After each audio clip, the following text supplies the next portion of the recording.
morning and a very warm welcome. You are watching JanataTelevision and this is the English Bulletin with me, Anustha Acharya. The top stories first. Government to observe budget holiday for the first time in history. Spending from state treasury to be halted from today. UML urges government to address their genuine demands. Holds the incumbent government responsible for financial crisis. Daily infection of coronavirus slightly decreases. The number of active cases stands at 26,307. Afghanistan women's football team escapes to Pakistan. The girls were hiding since last month following Taliban crackdown. And Manchester City beats Leipzig in the 9-goal thriller. Jack Grealish scores an assist on Champions League debut.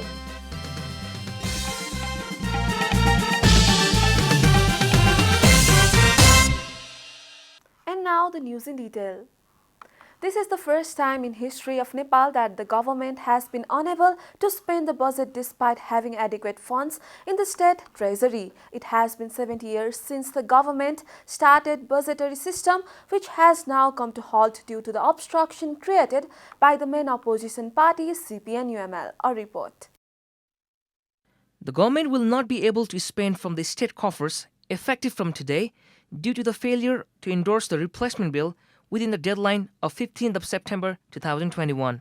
There is a legal provision that an ordinance has to be endorsed within 60 days since it is presented in the Parliament. The replacement bill should also be endorsed within the same period. The deadline to endorse the ordinance budget presented in the Parliament by the erstwhile Oli government on 29th of May 2029 has expired on 15th of September 2021. However, Speaker Agni Sapkota has deferred the meetings of the House of the Representatives meeting until 20th of September due to the obstructions created by the main opposition party. This has effectively stopped government expenditure today. The current situation is described as budget holiday in terms of economics.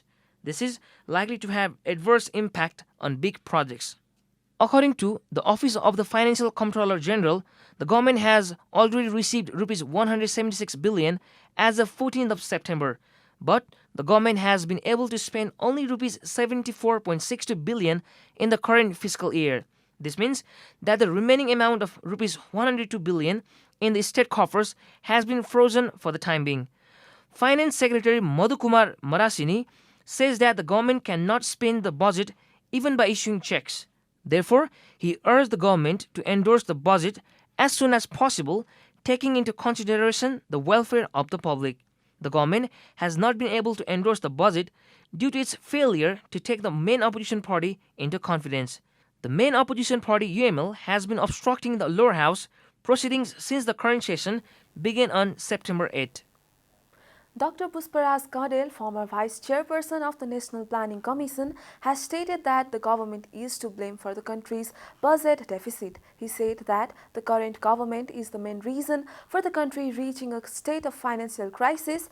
He cited a provision in the Constitution that requires the budget to be presented in Parliament on May 29 so that the country does not face a situation of budget vacuum due to various political tensions. Dr. Gadel charged the opposition with shutting down the House and failing to spend the budget. Budget अधिवेशन कुनै अर्को एउटा पार्टीले फोर्नला भनेर बन्द गरेर अनि त्यसपछि अर्को अध्यादेश ल्याएर अब त्यहाँ नै गलत नियत छ र त्यो गलत नियतको कारणले गर्दाखेरि त्यो त गलत कामको परिणाम त जहिले नै गलतै हुन्छ नि त अन्तिममा गएर त्यसले चाहिँ अब त्यसले समस्या सिर्जना गर्छ अहिलेको अवस्था त्यही हो भन्ने लाग्छ मलाई. The government's minimum common program and replacement bill, according to former Vice Chairperson Gadel, is aimless. He argued that the circumstances on which the replacement bill was based were unclear.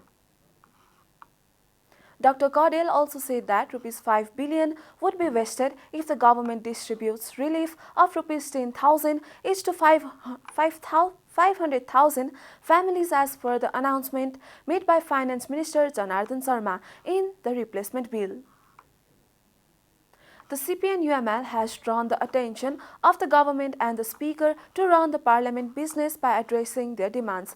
UML General Secretary Isur Pokhrel issued a statement on Wednesday arguing the government and the Speaker of the lower house to address their genuine demands. The statement also mentioned that the government's stance on budget is irresponsible and objectionable.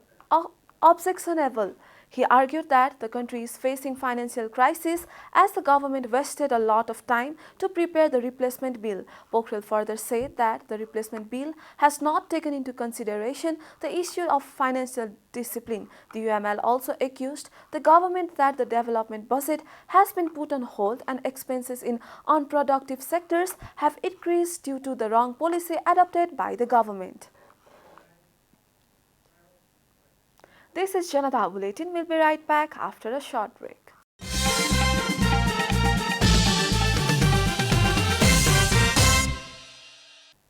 Welcome back after the break. We continue with other national news. The government yesterday confirmed 1,332 new cases of coronavirus across the country. During the review period, a total of 7 people lost their lives to the deadly infection. With this, the death toll from coronavirus has climbed to 10,991. Meanwhile, 1,220 people recovered from the disease yesterday. The number of active cases of coronavirus across the country stands at 26,307. Meanwhile, the Ministry of Health and Population has directed concerned authorities not to take the decision of allowing educational institutions to reopen in haste. Local levels that take a decision in this regard should coordinate with health institutions before allowing educational institutes to resume. Educational institutions may reopen on the recommendation of the district level CCMC after assessing the rate of infection at the local levels and by following the School Operation Framework 2077 issued by the Ministry of Education. Entrepreneurs say that if the government allows the market to operate in a systematic manner, the flower business will be first to return to normally among the many businesses which have been affected by coronavirus. Such announcement was made by florists as the 29th Annual General Meeting of the Floriculture Association of Nepal held in Lalitpur on Wednesday. Entrepreneurs say that coronavirus has caused the maximum damage to the flowers industry and the government has not formulated any policy for florists. As the government has lifted the prohibitory order, the floriculture sector is gaining momentum now. More than 25% people involved in this sector have lost their jobs in last 2 years. Therefore, the entrepreneurs have also demanded the government to keep the floriculture business under the heading of agriculture.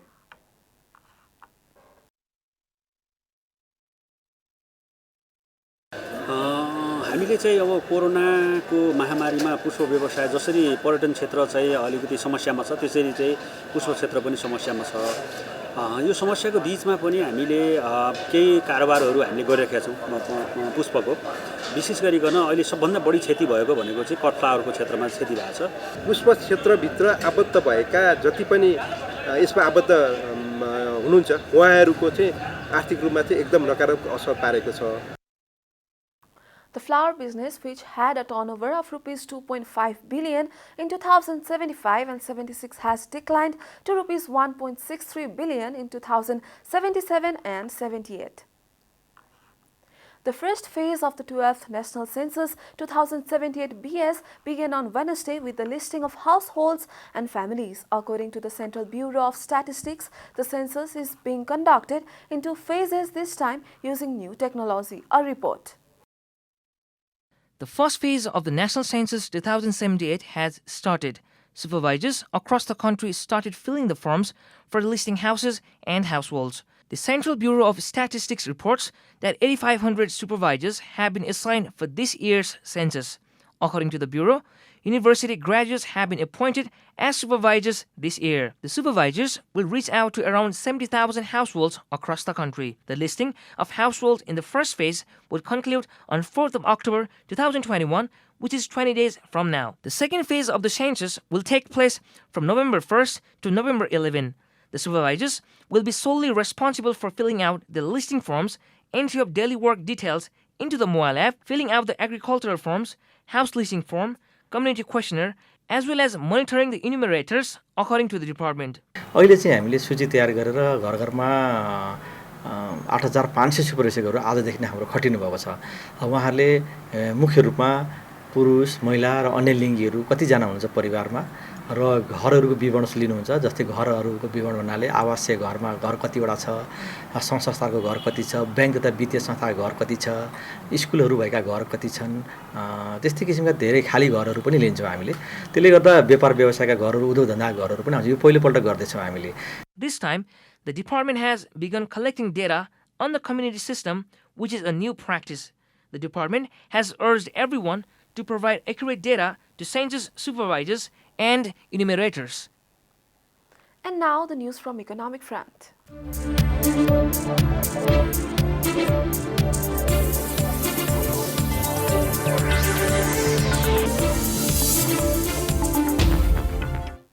The World Bank has agreed to provide additional financial assistance of $50 million each to enhance education and health sectors in Nepal. The financing agreements aim to support the implementation of the government's flagship school sector development program in the education sector and public management reforms in the health sector, the World Bank said in a press statement. Finance Secretary Madhu Kumar Marasini and World Bank's country director for the Maldives, Nepal and Sri Lanka, Faris Hada Jarvis, signed the agreements on behalf of the respective sides amid a recent function. On the occasion, Secretary Marasini insisted that strengthening the education and health system was an essential element of building back better from the pandemic. Similarly, the World Bank's country director said that these arrangements will help to accelerate human capital development.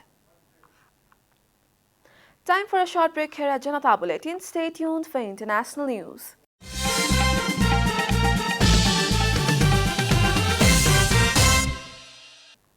Welcome back. Now the international news.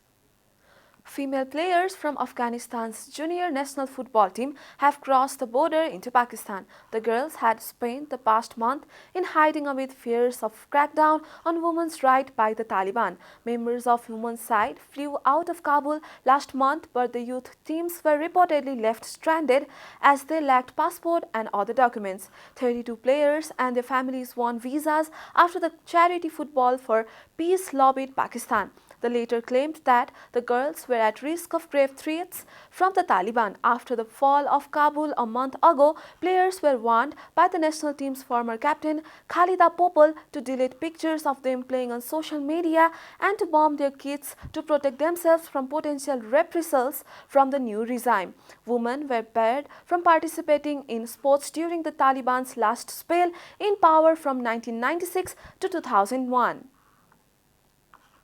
North Korea said Thursday it succeeded in launching ballistic missiles from a train for the first time as part of continuing efforts to bolster its war deterrence. The announcement comes a day after the two Koreas tested fired missiles hours apart in dueling display of military might.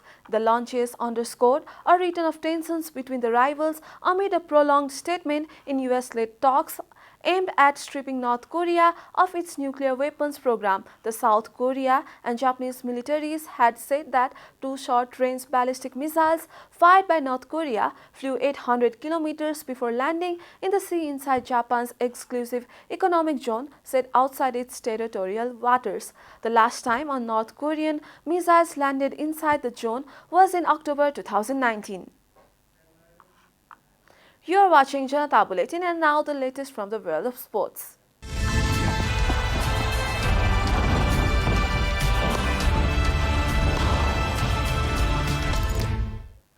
Jack Grealish scored a wonderful goal on his Champions League debut as Manchester City scored 6 past RB Leipzig to put the pain of losing last season's final behind them. City produced a stunning attacking display to overcome last season's Bundesliga runner-ups and get their Group H campaign off to a winning start.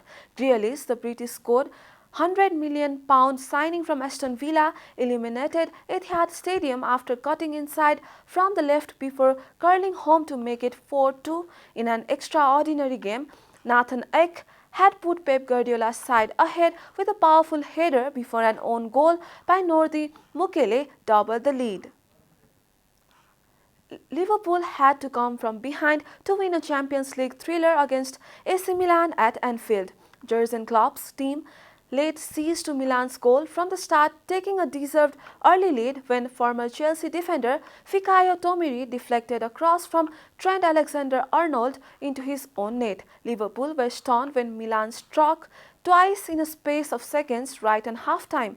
Klopp's side regrouped to subject Milan to intense pressure once more after the break and were rewarded for this stirring comeback. Salah made amends after his penalty miss by equalizing from close range after 48 minutes when he was superbly set off by Origi.